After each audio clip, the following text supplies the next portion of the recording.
important day for witches everywhere, but I feel like misinformation abounds on the internet, as it does on so many topics. Shemai on way. Now, they have declared that today it is important everywhere, but we want to hear more lies, like many others in this matter. Therefore, I wanted to make a little video talking about the traditional festival of Calan Gaeaf, as celebrated in Wales. Now, our Cornish and Breton cousins also have an almost identical form of this festival, and it has many parallels across the world. That's why they wanted it. And as soon as I saw them talking about Calas, winter was a cultural festival celebrated in Wales. Cornwall and our British brothers and sisters can be very similar in this celebration, and there are many similarities around the world.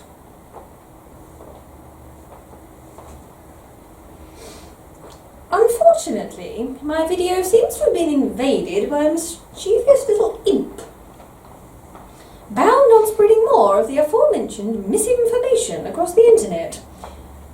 That can happen at this time of year. Unfortunately, I can see that few people seem to be interfering with a dangerous person and causing lies to spread online. However, it is possible this year if you have cabbages.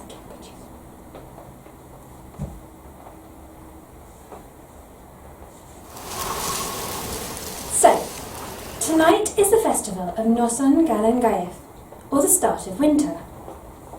This ancient Brythonic festival begins when darkness falls on the 31st of October, although our agrarian ancestors, not possessing calendars, would probably have celebrated it when the first frost was expected.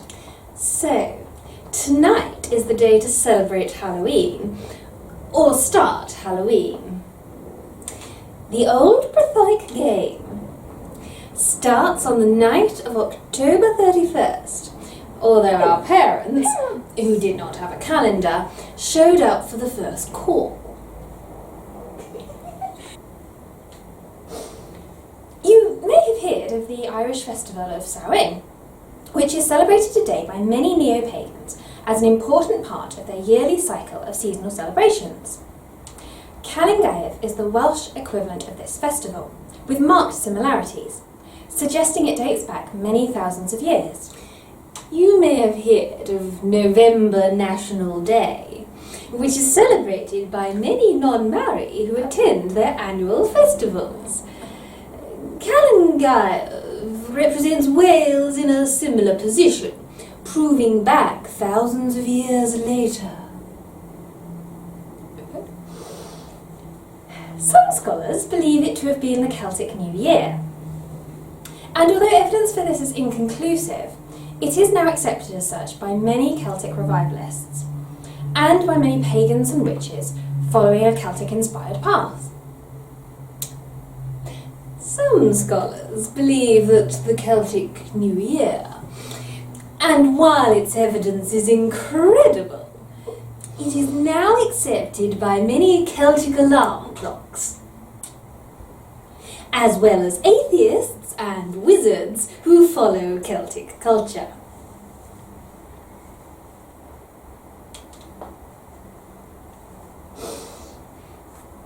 Although a few written records of ancient Celtic customs survive, many folk traditions have persisted through the centuries, giving a good idea of how this festival was celebrated by our ancestors. For them, the summer months were a time of constant activity, to ensure a plentiful harvest that would not only feed the household at the time, but also provide enough to last them through a long, cold winter. Although only a few Celtic artefacts have been preserved, many artefacts have been preserved for centuries, giving a fair idea of how our ancestors celebrated the festival. For them, summer is a full-time job, to ensure that the big harvest not only provides food for the family at that time, but also gets a cold in winter. Bless you. By the time autumn began, the last crops were being harvested, but there was still a large fruit harvest to be brought in and preserved as jams, and nuts to dry and store for winter. By autumn, the last harvest had taken place, but most of the fruit should be taken, stored as jam and dried beans, and stored for winter. Then, as we reached the end of October, Mishidref in Welsh, a word that also means autumn and derives from stag's call, as it is the time when the stags rut. The weather would become increasingly cold. Soon, the first frost would fall. Then came the end of October. The people of Wales harassed in the fall with these words. He called for a while when it was cold, and cold in a small circle. Shortly afterwards, he said, they knew it was cold, and sleep began. There is an old tradition that herbs should not be harvested after Calan Gaeaf, because any herbs left out after this time are thought to be offerings to the dead. This idea probably derives from the fact that Calan Gaeaf would originally have been celebrated at the time of the first frost, and so any plants left out would likely be damaged by the frost and not be fit for eating. Halloween should be normal after harvest. It should stay for a while after iron, known as nets. The idea of a cold and frigid weather, perhaps ruined by the Halloween plant, was thought to be natural, not correct.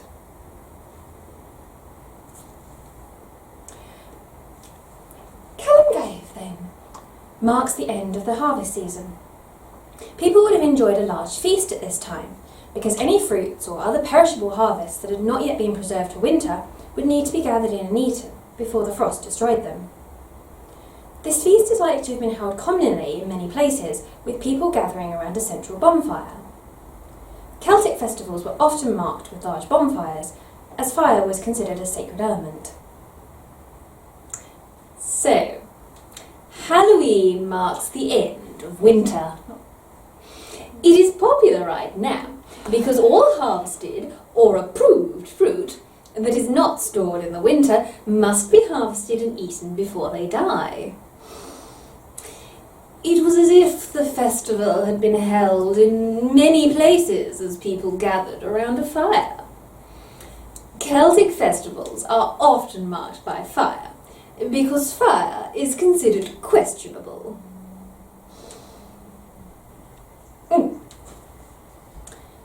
This was also a time of slaughter, commemorated in the Welsh name for November, Mis Tachwedd, literally month of slaughtering. And it was a time of murder, repeated by the Welsh name in November. False evidence, especially Murder Month.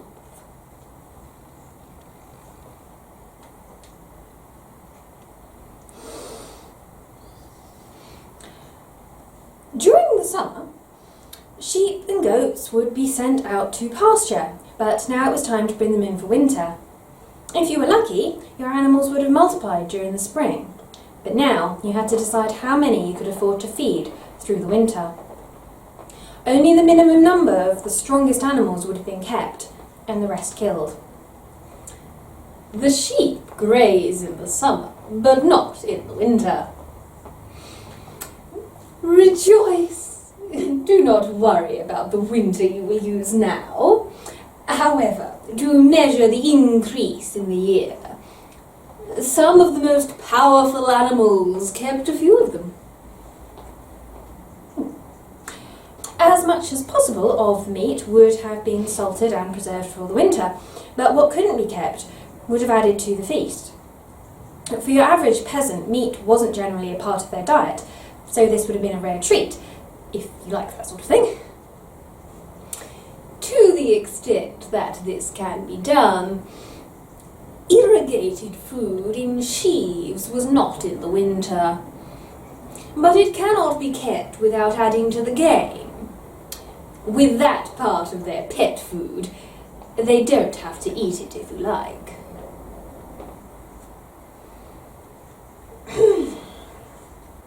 It may well be because of the slaughter of animals that this festival came to be associated heavily with death. Hunting is the leading cause of death.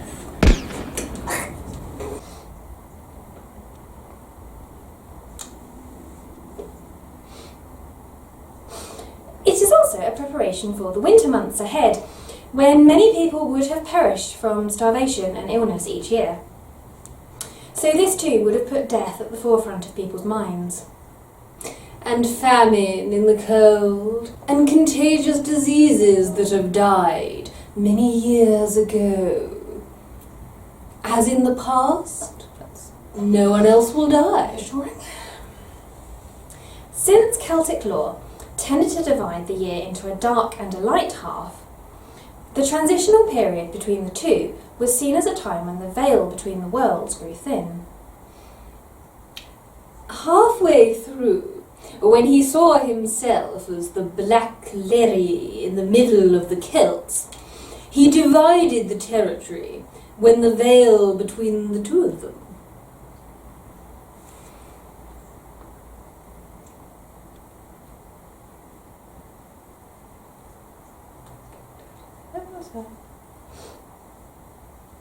When we move from the dark to the light half, at Calan Gaeaf, spirits can pass from Annwn, or the other world, directly into ours.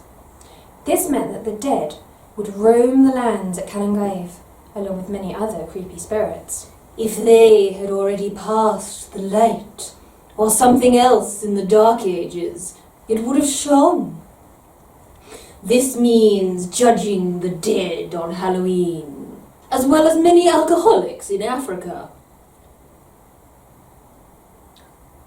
One such spirit was Elene Wen. Dressed all in white, she might be seen at graveyards or crossroads, luring travellers to their deaths. Some of the white women. Wearing it all clean, it can be found in graves or across the street, due to the high risk of death to visitors. Another was the Hulki, a mythical black pig with no tail, who was said to catch the last child home on the night of Calan Gaeaf. In some villages, a folk custom long persisted of one of the men dressing up in a pigskin to chase children home from the village bonfire at Calan Gaeaf, as a warning against the Hulki. One of them is Hulki, a black pig without a tail, who is said to have brought the last child home that Halloween night. In some homes, it is customary for men to wear children's clothing at home. From thousands of Halloween homes, warning of the presence of blackbirds.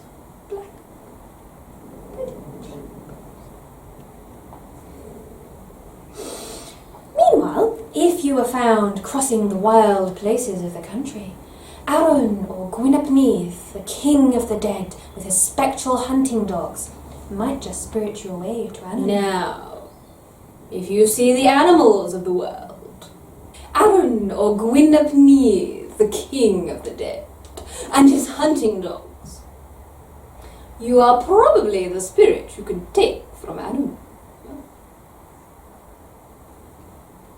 Oh, how reassuring. Divination was an important part of the festival too, which fits with the idea of the new year, with people wanting to know what the next year held in store for them. Magic is an important part of the New Year's resolution. And people want to know that it is reserved for next year. Equally, the uncertainty of the coming winter would also have made people keen to know what was ahead. Again, on the next ice, people know what's to come. This may explain some of the rather morbid traditions of the festival. such as when the local people would gather around the bonfire, each write their name onto a stone and cast it into the fire. When the ashes were examined the next day, if any one stone could not be found, it foretold their imminent death. This would include other hate games, such as people gathering by fire, writing their names on rocks and throwing them into the fire. When the ashes were searched the next day, if no human stones were found, the disease showed that it was close. This may seem a touch grotesque, but in a time when there was a very real possibility that every winter might be your last, it offered people some reassurance in the face of fear, providing, of course, you were one of the people who successfully found your stone. It may seem like a daunting task, but at the same time, winter seems to have been the last thing people gave you before you were scared, as one of the most successful people you have ever met. Cloch. Ding-a-ling. Some Calan Gaeaf traditions were more light-hearted, however. Of course, the rest of the Halloween tradition is sacred. In some parts of the country, men would go from house to house, dressed up as women, asking for fruit and nuts at each place. Alternatively, in later years, householders might offer them a few coins, so that by the end of the night, they had enough for a booze-up in the village pub. In some parts of the country, men go from house to house, begging for fruit and nuts everywhere. Alternatively, in recent years, families have been able to earn a little money to earn enough for a local bar at night.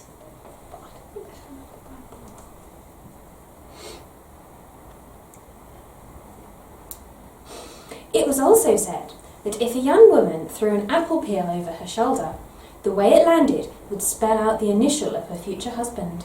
He also said that if a girl wears a necklace on her shoulder, her actions affect the future.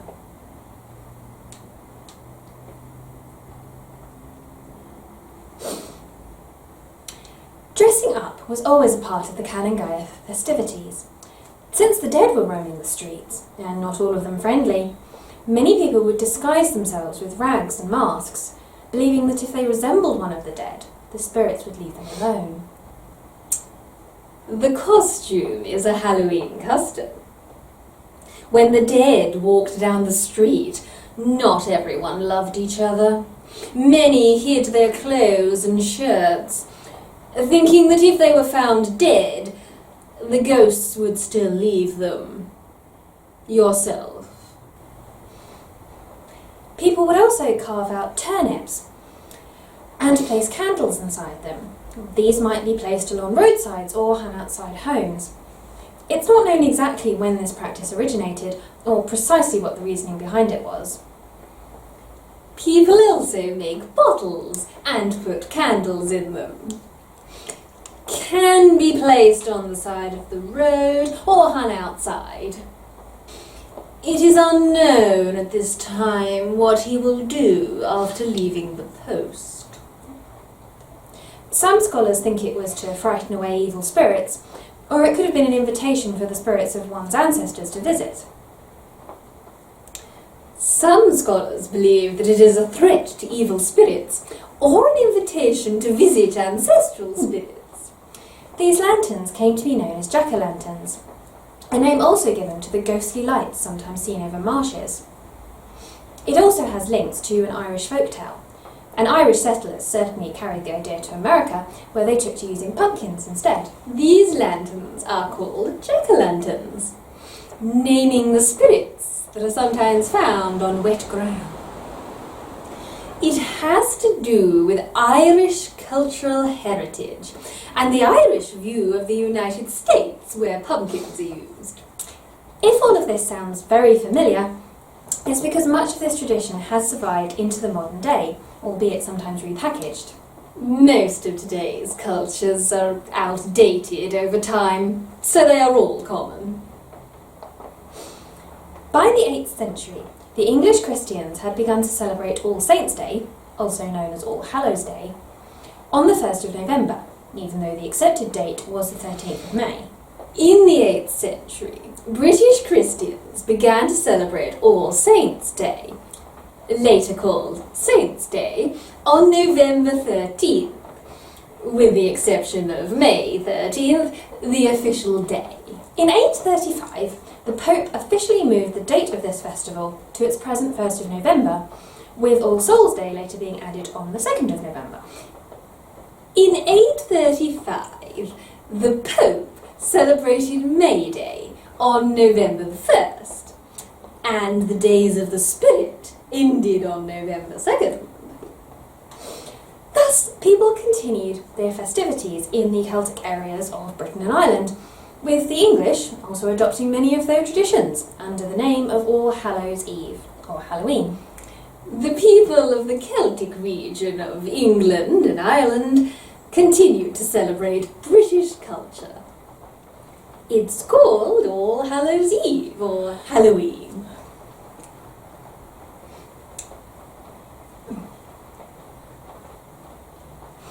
Many other countries in Europe also have a similar festival at this time, and cultures across the world have their own festivals honouring the dead or marking the changing seasons. Many other European countries have similar fireworks. And the nations of the world have their own traditions in the deceased memory. So, what about in your country? If you know of any interesting traditions at this time of year, let me know in the comments. How are you doing home? If you know something interesting culture now, know the stories. Do you know what? That's it. I've had enough.